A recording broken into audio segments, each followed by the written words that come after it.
Hello students, welcome back to my YouTube channel Educational Television. We were doing chapter number 11 Human Eye and the Colorful World. अब जैसा कि आपको पता है कि CBSE ने सिलेबस रिड्यूस कर दिया है, तो जो लास्ट टॉपिक हमने किया था ह्यूमन आई वाला, वो वाला भी एंड डिफेक्ट्स ऑफ ह्यूमन आई जो उसके बाद हमने करना था वो भी जो है रिमूव कर दिया है।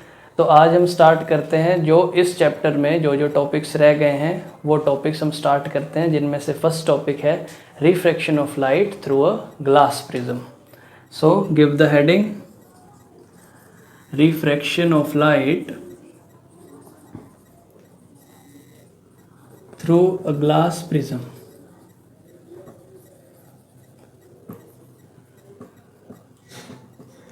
ग्लास प्रिज्म स्टूडेंट्स आपको आपकी स्क्रीन पे भी विजिबल हो रहा होगा। ग्लास प्रिज्म में तीन जो हैं वो होती हैं रेक्टेंगुलर फेसेस एंड दो होते हैं उसमें ट्रायंगुलर फेसेस। ठीक है, तो जो ऊपर वाले रेक्टेंगुलर फेसेस होंगे, ठीक है, वो उनके बीच में भी 60 डिग्रीज का एंगल होगा, और जो नीचे वाले जो प्लेन में एक रेक्टेंगुलर फेस पड़ा होगा तो तीनों एंगल जो हैं वो 60 डिग्रीज के ही होते हैं। ठीक है, एक इक्विलेटरल ट्रायंगल फॉर्म करता है एक ग्लास प्रिज्म। तो ये वाला, क्योंकि हम जो ग्लास प्रिज्म वाला एक्सपेरिमेंट है ये हम लैब में भी परफॉर्म करेंगे एक बार जब स्कूल्स जो हैं वो ओपन हो जाएंगे उसके बाद। ठीक है, तो एक्चुअल में क्या करना होता है, एक ग्लास प्रिज्म हम रखेंगे किस पे, ड्राइंग शीट पे, और उसकी जो बाउंड्री लाइन है वो हम ड्रॉ कर लेंगे। ठीक है, तो वो मैं ड्रॉ करता हूँ।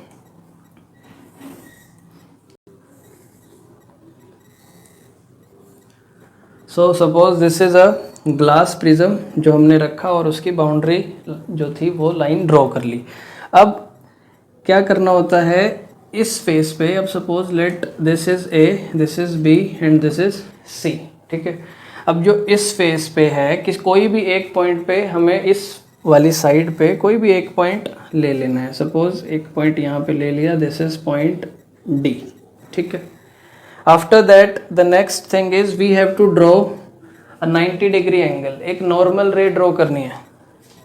ठीक है, नॉर्मल रे भी अब इसके अकॉर्डिंग नॉर्मल रे फिर ऐसी बनेगी बिल्कुल सीधी। ठीक है ना, तो वो मैं बना देता हूँ।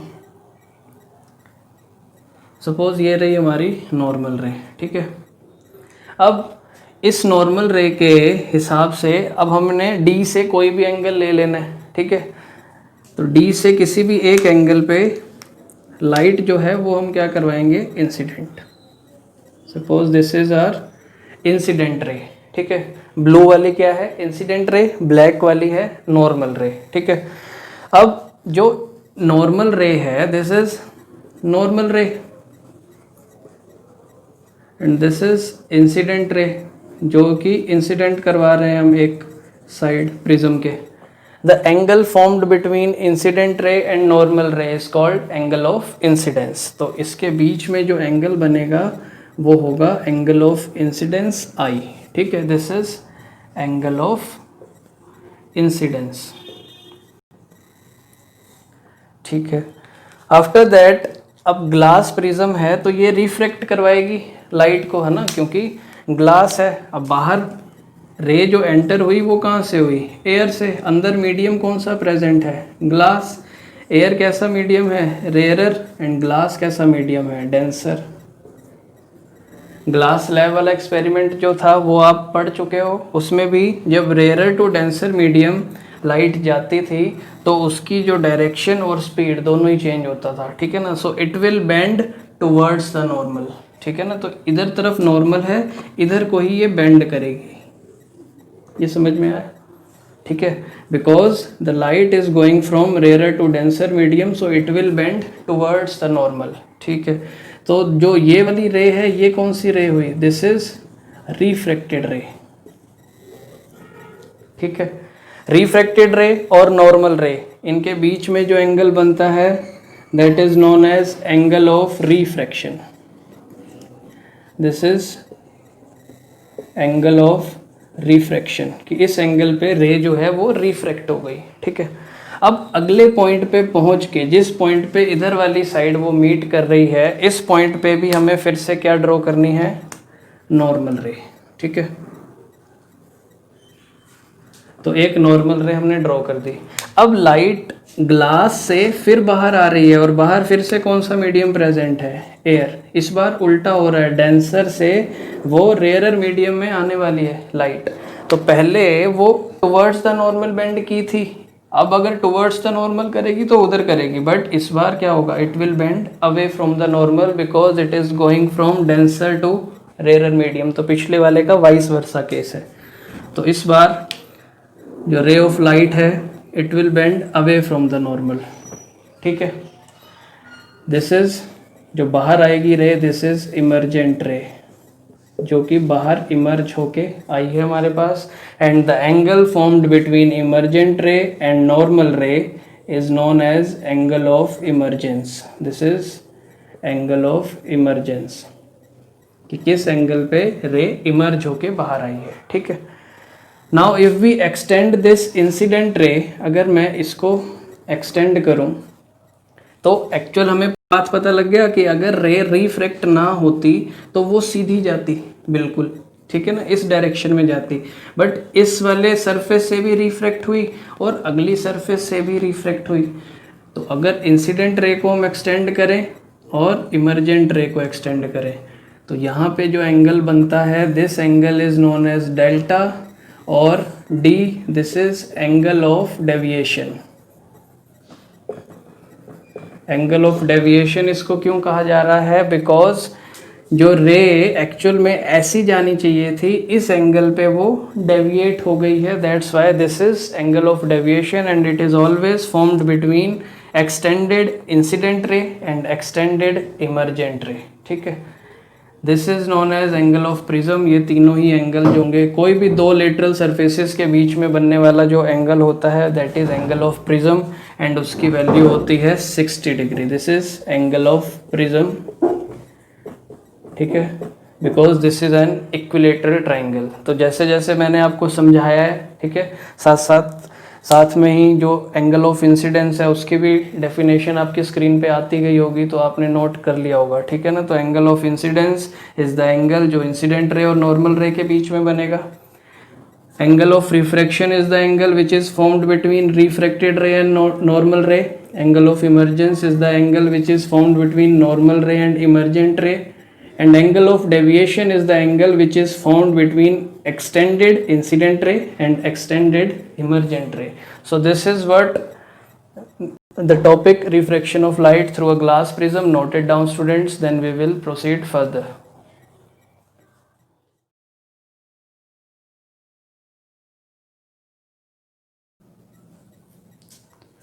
तो स्टूडेंट्स वो आपको टॉपिक समझ आ गया होगा, refraction of light through a glass prism. अब रिफ्रैक्शन के बाद नेक्स्ट टॉपिक आता है dispersion of white light by a glass prism. क्या आ गया इस बार, टर्म कौन सी आ रही है, डिस्पर्जन। मतलब कि वाइट लाइट जो है वो डिस्पर्ज होने वाली है, ठीक है। आप देख पा रहे हो डायग्राम में भी, this is a beam of white light, ठीक है। वाइट लाइट जब भी एंटर हुई प्रिज्म में से तो वो क्या हो गई, डिस्पर्स हो गई 7 कलर्स में। इधर साइड अगर आप स्क्रीन रखोगे और इधर साइड से सनलाइट पास करवाओगे तो वो आपको 7 कलर स्क्रीन पे नज़र आएंगे। और वो 7 कलर्स कौन से होंगे, violet, indigo, blue, green, yellow, orange, red. The acronym used as VIBGYOR. तो इस एक्रोनिम के थ्रू आप ये सारे कलर्स के नेम जो हैं वो याद रख सकते हो, बचपन से पढ़ते आ रहे हो, पता भी होगा।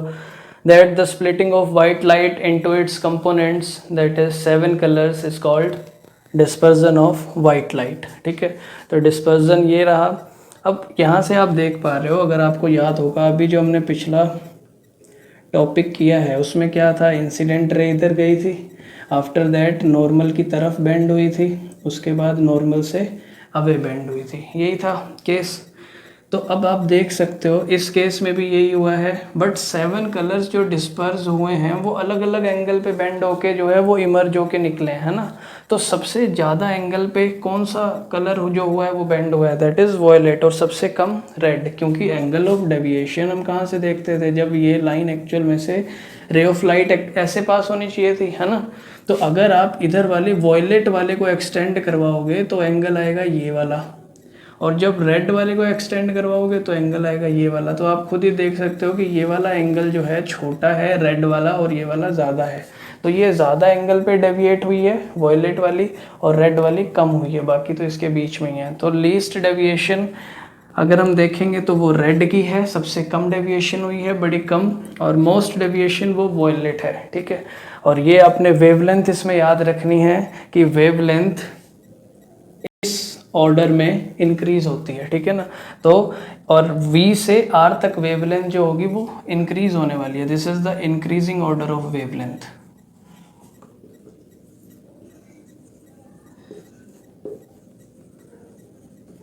सबसे पहला जो ये एक्सपेरिमेंट था जो कि डिस्पर्जन का था white light through a prism, वो किसने किया था? न्यूटन ने, ठीक है। तो उसने क्या किया, वाइट लाइट पास करवाई और 7 कलर्स में वो डिस्पर्स हो गया। तो ये सारा नोट डाउन कर लो, फिर इसके बाद हम करते हैं recombination of white light. Note it down students.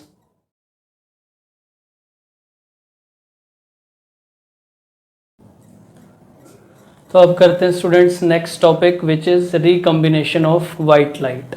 Recombination of white light का मतलब ये एक्चुअल में बाद में टॉपिक निकल के आया, क्योंकि अभी आपने देखा कि जो एक प्रिज्म था वो वाइट लाइट को क्या कर रहा था, 7 कलर्स में डिस्पर्स कर रहा था। तो जो न्यूटन था जिसने ये सब किया फर्स्ट टाइम की वाइट लाइट आई और फिर वो 7 कलर्स में डिस्पर्स हो गई, तो उसको क्या लगा कि एक वाइट लाइट में से 7 कलर निकले, तो क्यों ना एक और प्रिज्म आगे रखा जाए, तो वो हर एक कलर फिर फर्दर 7-7 कलर में डिवाइड हो जाए, या फिर और जो भी कलर हैं वो कुछ कलर्स उनमें से डिवाइड हों या ना हों। तो उसके लिए उसने क्या किया, दूसरा प्रिज्म भी उसने उसी डायरेक्शन में रख के देखा, ठीक है, जिस डायरेक्शन में पहला प्रिज्म था। तो इसमें हुआ क्या, जब वाइट लाइट हुई वहाँ से तो 7 कलर्स में डिस्पर्स हो गई, बट आगे फिर फर्दर उसको और कोई कलर्स नहीं मिले, ठीक है ना। उसके बाद भी उसको क्या मिले, फिर से फर्दर 7 कलर्स, वही 7 कलर्स फिर मिल गए, क्योंकि उसको आगे वो चीज़, आगे वाले कलर्स डिस्पर्स ही नहीं हुए। तो उसने क्या किया, जो सेकंड प्रिज्म था, he placed the second prism in a direction which is inverted with respect to the first prism. तो सेकंड प्रिज्म को उसने फिर क्या, अब सीधा रख के देखा तो नहीं मिले, तो फिर उसने क्या किया, फिर उल्टा कर दिया उसको। जब सेकंड प्रिज्म को उसने क्या किया, इन्वर्टेड किया, तो P1 के रिस्पेक्ट में P2 अब इन्वर्टेड है, ठीक है। अब फिर दोबारा से वाइट जो बीम ऑफ लाइट थी वो पास करवाई, वो डिस्पर्स हुई 7 कलर्स में, और वो 7 कलर्स दूसरे प्रिज्म ने क्या करवा दिए, रिकम्बाइन करवा दिए, और जो लाइट इमर्ज हुई वो भी कौन सी लाइट थी, वाइट लाइट, ठीक है ना। So he found that a beam of white light emerges from the other side of lens, क्योंकि दूसरी साइड पे उसने रखी हुई थी स्क्रीन, तो उस पर वाइट लाइट आई, ठीक है ना। इस वजह से क्या कंफर्मेशन मिला, this gives confirmation that light is made up of 7 colours. तो लाइट जो है वो सिर्फ 7 कलर्स से ही मिलके बनी होती है, इससे ज़्यादा उसमें कलर्स नहीं हैं। तो टोटल कंपोनेंट्स वाइट लाइट के 7 कलर्स हैं, जो कि विबग्योर है हमारे पास, ठीक है, एक्रोनिम। तो ये है नेक्स्ट टॉपिक, ये जल्दी से नोट डाउन करो, फिर रेनबो फॉर्मेशन करते हैं।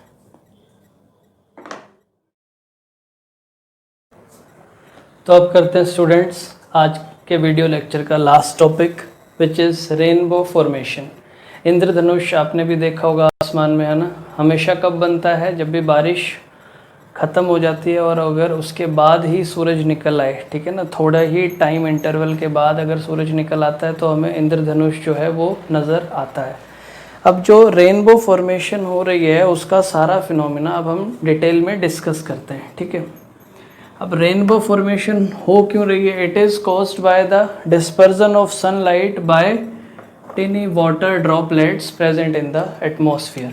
यानी कि जो सनलाइट है उसकी क्या हो रही है, डिस्पर्जन किसके द्वारा, tiny water droplets which are present in the atmosphere. क्योंकि जब बारिश हुई तो बारिश में अब एटमॉस्फेयर में कुछ वाटर ड्रॉपलेट्स प्रेजेंट है ना, तो वो वाटर ड्रॉपलेट्स क्या कर रही हैं, सनलाइट को डिस्पर्स कर रही हैं, ठीक है। अब डिस्पर्स का मतलब क्या हुआ कि जो वाटर ड्रॉपलेट्स हैं वो किसकी तरह बिहेव कर रही हैं, फिर स्मॉल प्रिज्म की तरह, क्योंकि डिस्पर्जन सिर्फ कौन कर सकता है, प्रिज्म। तो जो वाटर ड्रॉपलेट्स हैं they are acting like a small prism जिसमें कि जब सनलाइट आ रही है फिर वो रिफ्रैक्ट हो रही है, जो बाकी के कलर्स हैं 5 वो इन्हीं के बीच में ही है, ठीक है ना, वी और आर के बीच में हमारे पास। तो वो रिफ्रैक्ट हुई, रिफ्रैक्ट होने के बाद इंटरनली वो क्या हुई, रिफ्लेक्ट हुई, रिफ्लेक्ट होने के बाद दूसरी सरफेस पे पहुंच के फिर से रिफ्रैक्ट हुई, ठीक है। तो 3 चीज़ें हो रही हैं, रिफ्रैक्शन हो रही है, रिफ्रैक्शन हो रही है, डिस्पर्सन 7 कलर में डिस्पर्स भी हो रही है, और जो तीसरा है इंटरनली वो रिफ्लेक्ट भी कर रही है। तो ये जो है इस बार भी ये क्वेश्चन आया था बोर्ड में कि कौन कौन सी प्रोसेसेस जो हैं वो रेनबो फॉर्मेशन में इन्वॉल्व होती हैं। So these are the 3 processes, first is refraction of light, second is dispersion of light and third is internal reflection, ठीक है। तो ये प्रोसेसेस भी आपको पता होनी चाहिए। उसके बाद नेक्स्ट जो पॉइंट है रेनबो के रिलेटेड कि ये हमेशा किस डायरेक्शन में बनेगा, it always form in a direction opposite to the sun, हमेशा सन के अपोजिट डायरेक्शन में ही बनने वाला है। क्यों? क्योंकि जब सन इधर साइड प्रेजेंट है और ड्रॉप्स जो हैं वो मान लो ये हमारे एटमॉस्फेयर में प्रेजेंट हैं, तो सन से जब रेज आएंगी तो वो रिफ्रैक्ट होके दूसरी तरफ ही डिस्पर्स होने वाली हैं, ठीक है ना। तो रेनबो हमें उधर ही नज़र आने वाला है। तो हमेशा सन से अपोजिट डायरेक्शन में हमें क्या नज़र आएगा, रेनबो। एंड ये सभी प्रोसेसेस की वजह से जो फिर अलग अलग कलर्स हैं वो हमारी आँखों तक पहुँचते हैं और वही फिर हमें जो आसमान में इंद्रधनुष नज़र आता है, ठीक है। तो ये था आज का हमारा लास्ट टॉपिक, ये आप नोट डाउन कर लो, स्क्रीनशॉट ले सकते हो। एंड आज का वीडियो लेक्चर स्टूडेंट्स हम यहीं ख़त्म करते हैं। इसके बाद एक जो एटमॉस्फेरिक रिफ्रैक्शन है and scattering of white light वो हम नेक्स्ट वीडियो लेक्चर में डिस्कस करेंगे, ठीक है। आज का वीडियो लेक्चर आपको अच्छा लगा है तो वीडियो को लाइक कर दो, शेयर कर दो, एंड चैनल को सब्सक्राइब नहीं किया है तो चैनल को भी सब्सक्राइब कर सकते हो, ठीक है। तो ये काम पूरा कर लो, फिर मिलते हैं नेक्स्ट वीडियो लेक्चर में, ठीक है। So thanks for watching.